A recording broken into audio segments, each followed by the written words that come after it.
Welcome, Emily, to BYOB Book Chat Junior. We are excited you're here today. I am Amy.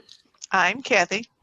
And we are going to share some books that we really like, and then we're going to pause probably about partway through and just ask you what you're thinking, and then we'd love to hear your books, and then we'll go on some more, and maybe you'll even think of more books you want to share. Sound good? Yep. All right, excellent. So let's get on to that. The first book is one I'm going to talk about. It's called The Day I Was Erased by Lisa Thompson. She also wrote Goldfish Boy, if you're familiar with that book. And this is a book about a boy named Maxwell who is always in trouble. He feels responsible for his parents' constant fighting. He annoys his sister, teachers, kids at school, and even some of his neighbors. But he has a soft side too, which led him to rescue his dog Monster and to spend time with his lonely elderly neighbor Reg. But sometimes he just can't stop himself from saying or doing the wrong thing. After a series of little mistakes that lead to one very big mistake, Maxwell escapes to his neighbor Reg's house to hide out. While looking through his cabinet of mysteries, Maxwell says, "You know, I think this whole town hates me, and it would just be better if I hadn't been born." And poof, Maxwell is erased. Is his town really better off without him? Maxwell learns the truth about how he disappeared and what his absence means to his town and his family. But will he be able to get back to the life he knew, mistakes and all, or is he erased forever?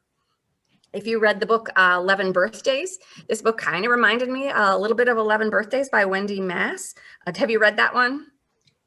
I was halfway through it. Okay. When we started like virtual school. Oh, okay. Well, yeah, and that book has some sequels too. This one has kind of that realistic setting with a little bit of magic and mystery thrown into it.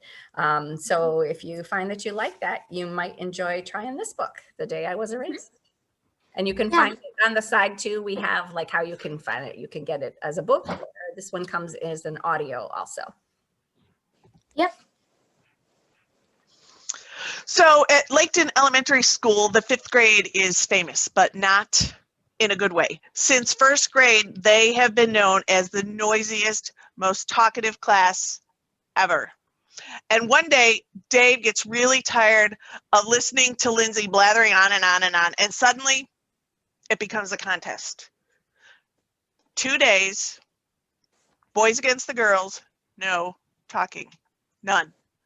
If a teacher asks you a question, you can answer, but a maximum of 3 words. At home, no talking. If you talk, points are deducted from your team. So who's going to win? The boys or the girls? And if you like that one, Andrew Clements writes lots of other great stories about ordinary kids doing ordinary things, going to school. One of them is Extra Credit.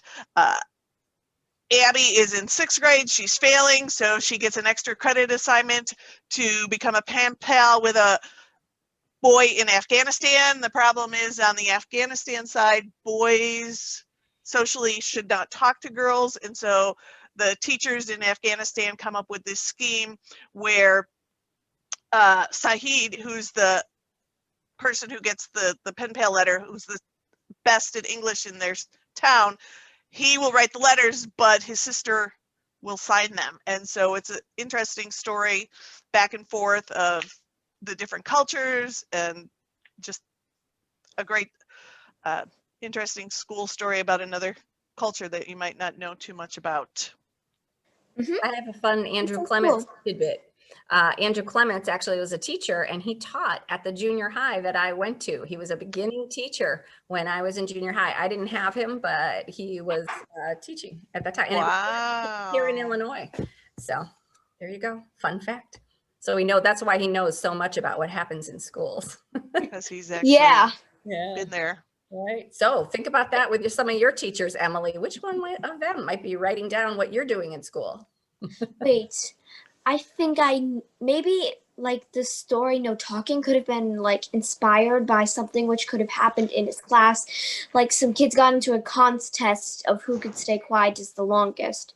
Yep. But he probably added in a few extra details to make it a better story. names. Yep. Yes, yes.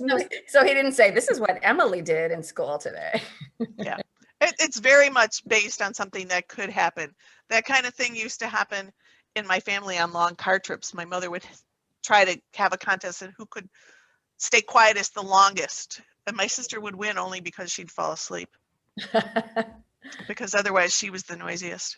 All right, so here's the next book. This is Before the Ever After by Jacqueline Woodson.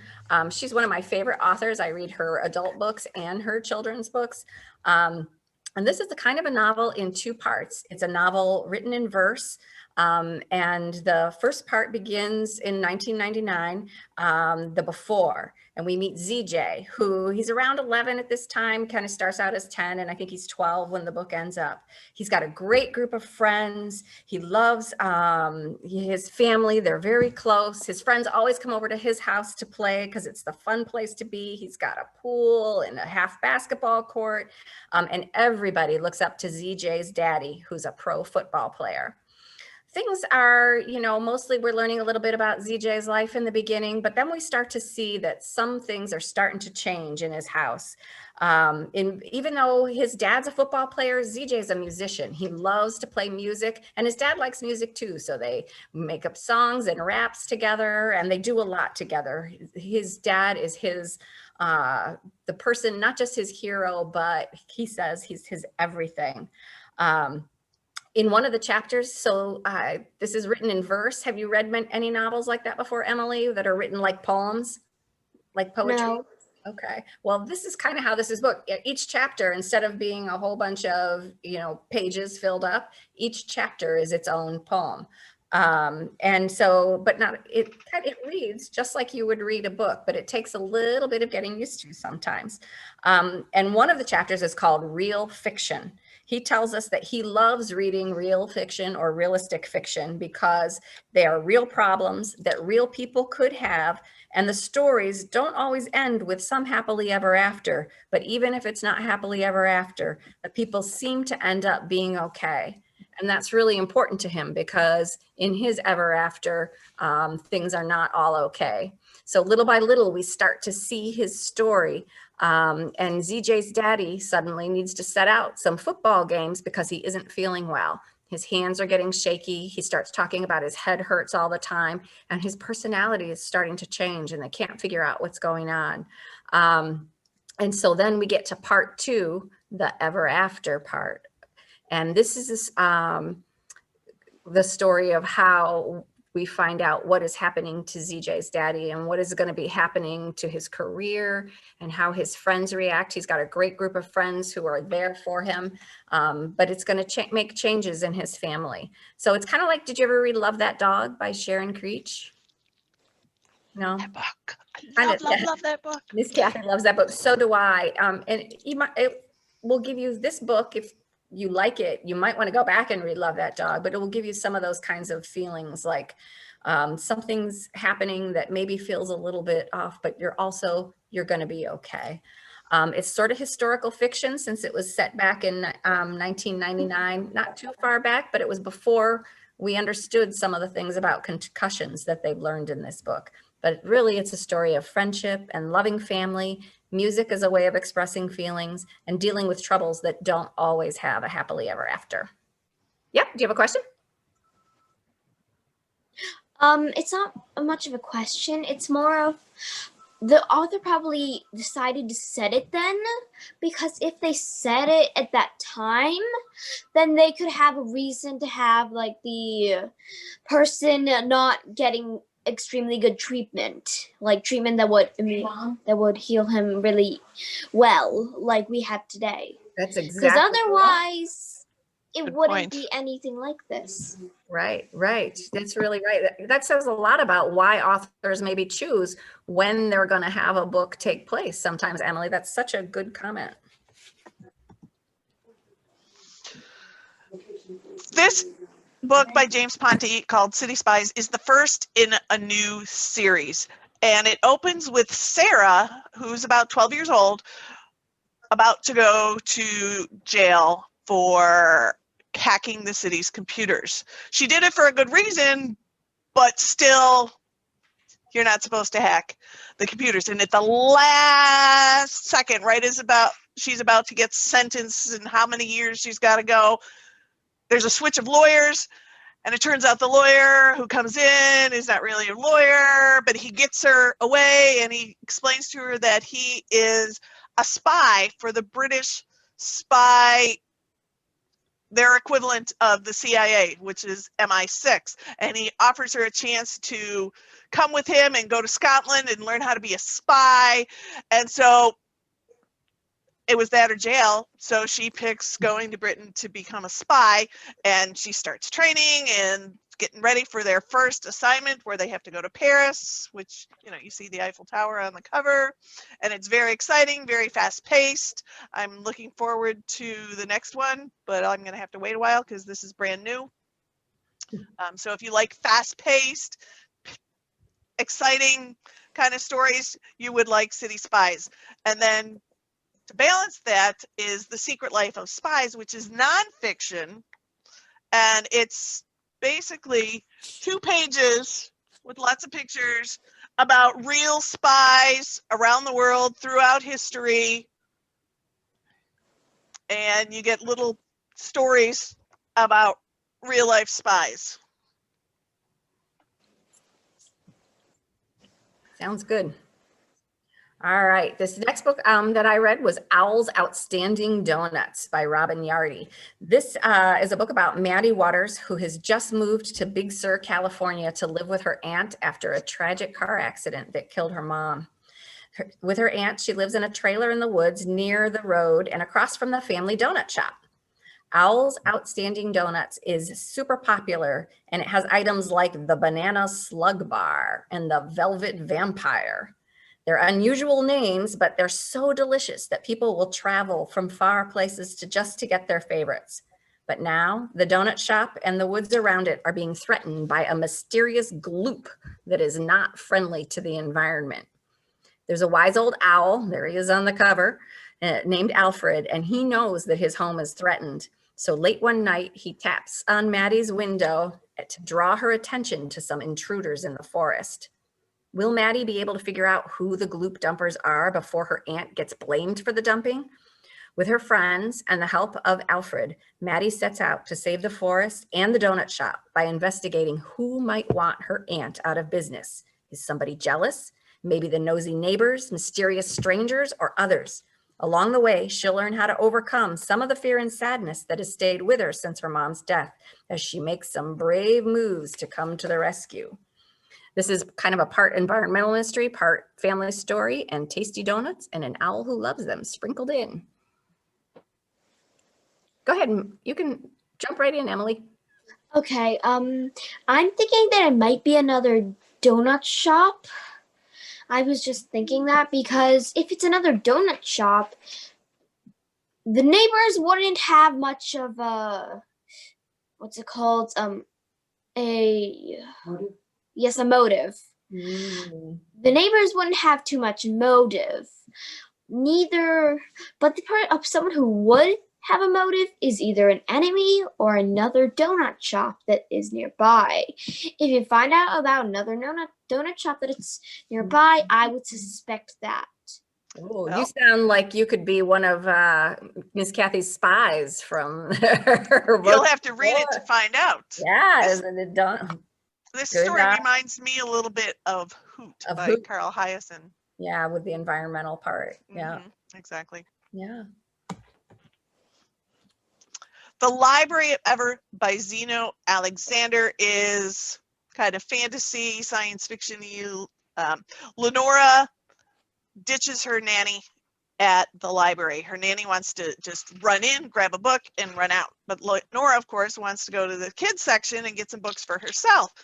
And along the way, after she ditches the nanny, she suddenly stumbles into a magical portal, and she ends up in another dimension, which you can kind of see on the cover, that takes her to the real library, where It's filled with all the knowledge of the universe throughout all of history. And she soon becomes a fourth assistant apprentice librarian. And she goes off on adventures to the future, into space, and all the while she's trying to stay away from the forces of darkness that want to destroy all knowledge and take over the world. And of course, Lenora can't let that happen. And so, very fast-paced story. Again, I kind of like fast-paced stories where you have to keep turning the page to find out what happens. And there's a brand new sequel that just came out this year called Rebel in the Library of Ever, and Lenora gets to go back and have more adventures in the Library of Ever, and things are even worse than they were in the first book. So lots for her to do to help prevent the forces of darkness from taking over. AntiHero was a fun, short, right, little skinny graphic novel about Piper. Piper's the one on the top. She has super strength, and so she wants to be a superhero. And she tries really hard to be a superhero, but she's not always successful. And so the police have given her nicknames like Cheesy Chipster, because she leaves like Cheeto crumbs all over the place, or Wrecking Ball, because sometimes her attempts at helping just sort of make things worse.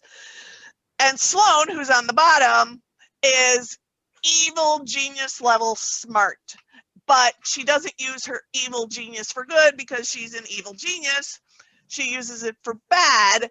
She, you know, robs pawn shops and causes trouble, but she does it for a good reason. She needs to get some money to help her mom who's sick, but that's not the way you go about it, right? So one day the two girls, Piper and Sloane, cross paths, and with this device that suddenly gets turned on, they end up doing this Freaky Friday and they switch bodies. So now you've got the evil genius in the superhero's body, and you got the superhero in the evil genius's body, and they have to try to figure out how to get through the school day and trick their parents and get back into their own bodies. And Batman makes a cameo appearance, and so it's a lot of fun about two girls who are super smart and super strong and need to get back into their own bodies. That sounds great. So now, Emily, we'd love to see, we're gonna take a pause here from the things that we were going to share, and we'd love to see what you brought. What, did you bring some books to share? Yeah. All right. I brought The OK Witch, which witch? The okay one. It's a book on this girl named Moth who gets teased a lot at school, but then there's this new kid that comes, and the day after which he comes, she starts to notice, like, she starts jerking backwards and stuff. Later on, her mom tells her that she's actually a witch. She ends up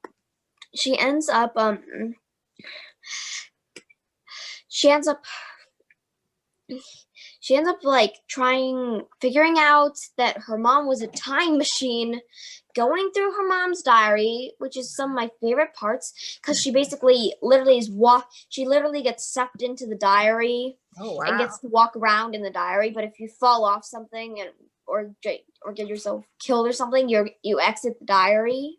Oh. Can you show us the inside of the book, Emily? Is it a graphic novel? I think that one. It's a graphic novel. Mm-hmm. Yeah. Oh, and in the end, she learned. Oh, I can't believe I forgot that part. She actually finds a cat that is the old owner of the shop which her mom owns. Oh. The cat wasn't the owner. It's a ghost in a cat. The cat is. They share the body. The cat is there to leave dead mice at your doormat, and Mr. Laszlo is there to, well, be Mr. Laszlo. Sounds good. Do you read a lot of graphic novels? Yeah. Yeah, I do too. I wouldn't be surprised. Okay, I read some things about Okay Witch, and I wouldn't be surprised if that's one that shows up on the caudal list some year. That's a good pick. Did you bring something else too? Yep, The Voyage of the Dogs. It's pretty hard to explain. Can you hold it up a little into the camera so we can see it? Oh, It's good. And who's the author, Emily? The author of the book is Greg Van Eekhout. I think it's spelled Eekhout. Eekhout. Just a good guess. I don't know how to do that either. That sounds good. And the main character of this book is a dog named Lopside. Aww. And he is part of Barkstronauts, which from the name itself is just they're dog astronauts, to be honest. That's awesome. I love that. And they get their owners, or otherwise known as their crewmates that are humans, get lost in space. The dogs wake up from the hibernation thing. One of the humans tried to wake them up, but couldn't. But the thing is that when they wake up, they see half the ship is wrecked, and they try to survive with limited oxygen, limited food, limited water, limited everything. Nothing's that clean. And they eventually get into like a little capsule, which is like part of the ship, which had a different air supply. They go in the end, Lopside goes and finds his owner Roro using like a little ship thingy. I don't know what it was called. It's some sort of droid or drone. And yeah. That sounds great. Those are good. I haven't read either of them. Have you, Kathy? No, that's what I always like to know, is find things that are out there for us to read or recommend to other kids and say, hey, we know that our friend Emily really enjoyed these and I think you'll like them too. Yeah, this is one of my favorite books, and yeah. That's great. All right, let's see what else we have for you. All right, so this next book is called Indian No More. It's by Charlene Willing McManus and Tracy Sorrell. And this book starts out with the line, "Before being terminated, I was Indian." I was like, what does she mean by terminated? Yes. It sounds pretty serious, right? Well, in this historical novel set at the beginning of the Civil Rights era, so right at the end of the 50s, we meet 10-year-old Regina there on the cover. She's a member of the Umpqua Nation, and she has spent her whole life living on the Grand Ronde Indian Reservation in Oregon. Regina loves her home, her family, and her community. But in 1957, and so this is where the historical part of the novel comes in. While it's not a true story, it's based on true information. And in 1957, the US government suddenly decided that the Native nations, because it was several of them together living on the Grand Ronde Reservation, that they would no longer get to be considered Indian nations. And that meant that the government could take their land. So the Indians, if they wanted to stay on the land, each of the nations, they would have to purchase it from the government at really highly inflated prices, or they could accept the government's resettlement package and they would have to leave their land and go and live someplace else. And so Regina doesn't want to leave because everything and everyone she knows is here on the Grand Ronde Reservation. But her family can't afford to purchase the land. And her father, who has been working off of the reservation and is often gone for several weeks, decides that this might be a good opportunity for his family to be together more often. And so he accepts the government resettlement offer of a new home and a job. And he believes that because they're hard workers, that they'll be treated like any family will be. So they leave everything they know in Oregon, and Regina, her parents, her little sister Pee-wee, and her beloved grandmother, Chi-Chi, moved to Los Angeles, California. Very busy, very different from where she lived on the reservation. It's a shock to Regina because she has never experienced prejudice before. And now in her new neighborhood, when they play games like Cowboys and Indians, the Indians are always the bad guys and they always lose. And Regina can't understand this.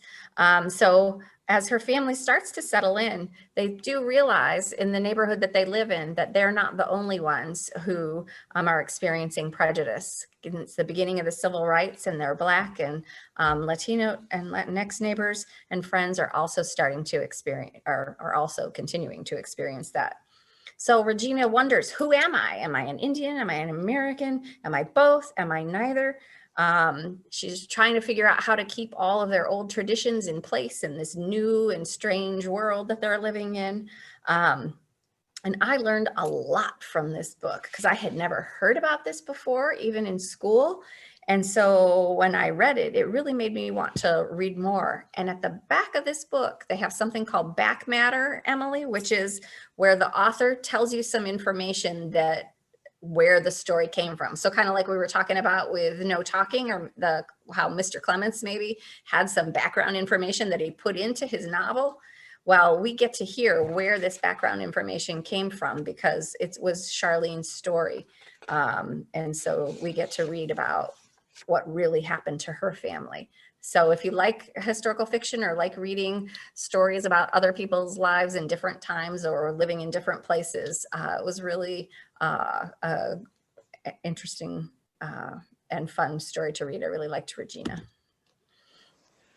Steph Soto, Taco Queen by Jennifer Torres is on this year's Blue Stem list. So you may have picked it up. Steph is a 7th grader. She, typical 7th grader, you know, fights with her friends and is embarrassed by her parents. She's especially embarrassed because her dad comes after school every day to pick her up in the family's taco truck. He has a food truck and she just doesn't want to get picked up in the truck. And so she's trying to convince her parents that she's old enough to walk home or at least walk 10 minutes away to where he usually parks the truck. And of course, her parents are immigrants. They're overprotective. They don't want, you know, and so she's got to put up with her dad coming and picking her up in the taco truck. And her former best friend teases her and says she smells like tacos. And then the school is running out of art supplies. So, you know, that's a worry for her because she likes art class. It's her favorite class. And then on top of all that, the city decides it might put in some new rules for food trucks that might put her family out of business.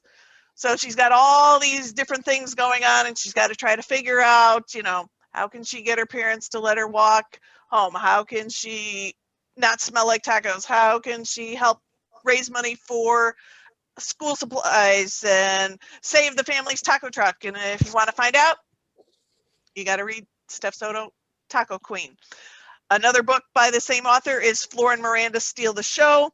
Floor's family runs a petting zoo at a carnival, and Miranda's family has a little band that plays at the same carnival, but they play on one of the side stages, and they really want to get to the main stage.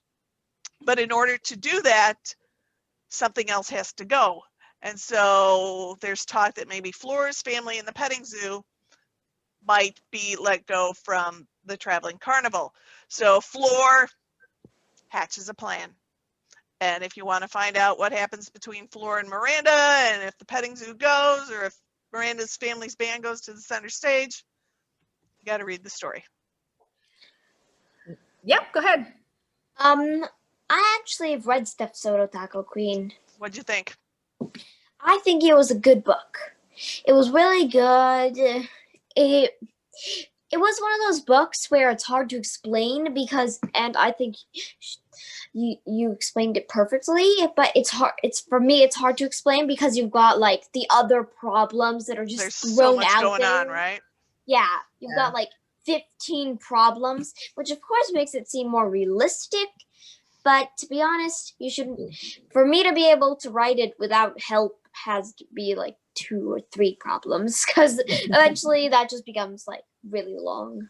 Yeah, Trying to juggle all those problems is tricky as an author, right? Yeah. Mm-hmm. So Stand Up Yumi Chung by Jessica Kim, it sort of reminded me a little bit actually of Steph Soto, Taco Queen, because Yumi Chung is also dealing with a lot. The kids at her prep school bully her by calling her names like you meat because she smells like her family's Korean barbecue restaurant. her parents are also hardworking new immigrants, and they pressure her to study so that they can give them something to brag about, like they do about her older sister, Yuri, who's a medical student.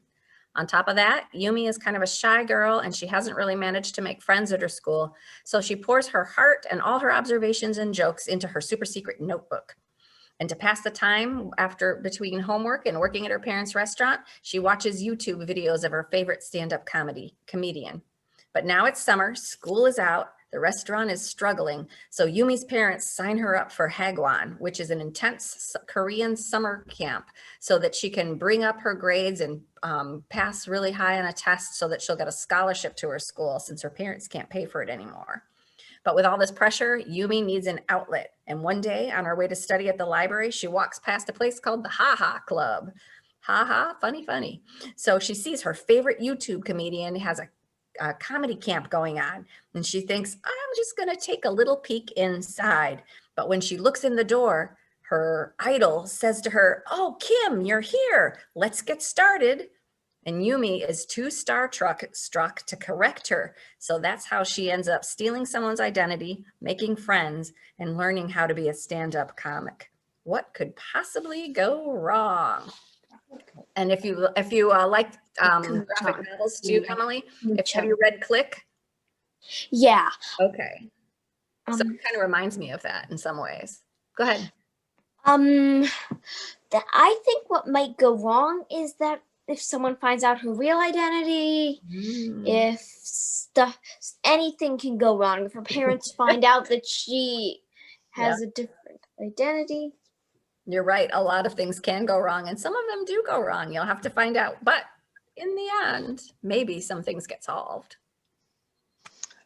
Becoming Kid Quixote is a lot like the two books Miss Amy just talked about, but this one is a true story. Sarah Sierra is a little girl, about 10 years old or so, who lives in New York. She belongs to an after-school program that writes and performs original plays based on old classics. This one is based on Don Quixote, and she's like Yumi Chung. She's a little bit shy.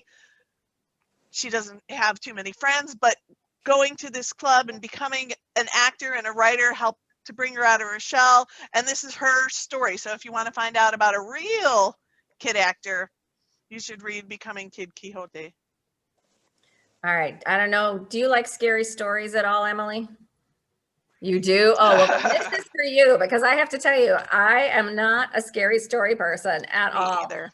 Small Spaces by Catherine Arden actually gave me goosebumps. And when Miss Cathy and I were kind of practicing going through, I started talking about it and I got goosebumps again. But I wanted to read this something new and outside of what I usually read. So I chose this book. It's a story of survival and bravery. And the main character is Ollie, who is trying to deal with the loss of her mother. And she escapes her grief through reading. So she spends a lot of time down by the river reading. And one day a woman comes to the river trying to throw a book into the river, and Ollie doesn't want that to happen. So she rescues the book, but it makes the woman really agitated. And so as she's running away, she says to Ollie, avoid large spaces, keep to small. Ollie has no idea what this means and just brushes it off. But then she starts to read the book, which is a chilling tale about a family and a mysterious deal they made with some smiling man. So later on a school field trip to the farm, some of the story starts to come back to her because something about the place seems really familiar. And she sees a woman who runs the farm and she thinks, is that the woman down by from the river? Then on the way home, their bus breaks down and the teacher gets off the bus to go back to the farm for help. And the bus driver says, best get moving, at nighttime, they'll come for the rest of you. Ollie is starting to believe that something is going on here. So she and just a couple of other people decide to leave the bus, but all the other kids are too afraid and they stay on the bus. And they run through the night trying to find safety with that eerie feeling setting in with creepy scarecrows and now missing kids when they circle back and see nobody's on the bus, and a mad dash to find a place where they can keep to small. So if you like scary stories and you like to get kind of chills when you read and want to keep turning the page, you might really like this book. I admired Ollie's bravery as she rushes to avoid the smiling man. But one catch at the end is, could a deal that she could make with the smiling man bring her mother back? What will Ollie do if that's true? So it's an October tale for you. All right, and Night Books by J.A. White is a Cottle nominee this year, and it's a story about Alex, who, like you, loves scary stories and scary movies and haunted houses, all things scary. He especially likes writing his own scary stories. But he gets teased about this at school, and so one day he decides he's had enough. That's it. No more scary stories. He's going to destroy his night books, which is what he calls the notebooks where he writes down all his stories. So in the middle of the night, he sneaks out of the family's apartment, and he is going to go down to the basement of the apartment building and throw the books into the furnace. But along the way, for some spooky unknown reason, the elevator decides to stop on the 4th floor. And so instead of pushing the button and going back down, Alex gets off, decides he's going to walk the stairs down, heads down the hall, and he hears a TV. And it's his favorite spooky movie. And he feels drawn to this apartment where he can hear the TV playing. And we know not to do this when we watch scary movies, but what does he do? He knocks on the door, and the door opens, and Natasha opens the door and says, "Come on in." Don't do it. Don't do it. Don't do it. But he did it. Boom. He's trapped in the apartment, can't get out. And he meets another person who's trapped in there. Her name is Yasmin, and Yasmin says, "I've been here a while. There's no way out. I've tried." He discovers that Natasha likes stories. So every night after dinner, he reads her a story from his notebooks. And he keeps reading and keeps reading. And he and Yasmin are trying to find a way out and not finding one. And he's running out of stories. So time is of an essence. They've got to try to find a way out before he runs out of stories. Can he do it? Are they going to be able to find their way out and escape from the evil witch Natasha? Yeah. Got to read night books to find out. Yes, Emily. Why does he have to find his way out before he runs out of stories? Because she's an evil witch. What do you think's going to happen if he runs out of stories and has no way to entertain her anymore? Oh, she's going to just say, "Useless, I'm going to eat him." Yep, pretty much. like Hansel and Gretel. Yep, Yes. that's exactly it. All right. I think that's the end of the books that we have to share with you, Emily. Anything else you'd like to say or share? No, that's it. We are so glad you joined us. Any books that you think you'd like to read, or if you I want to read all of them. and maybe you should be a librarian someday. But we're so glad you joined us. We're doing this again in November. So if you had a good time, read some more books between now and then and bring them to share. And tell your friends to come. Yeah, tell your friends to come and we'll talk some more about more books. Thanks so much, Emily. Yeah. It was great having you with us today. Thanks so much. It was amazing doing this with you guys. Oh, well, I am so We glad. always love to talk about books. We do. And we're so glad you joined us. Bye. Bye-bye. Bye.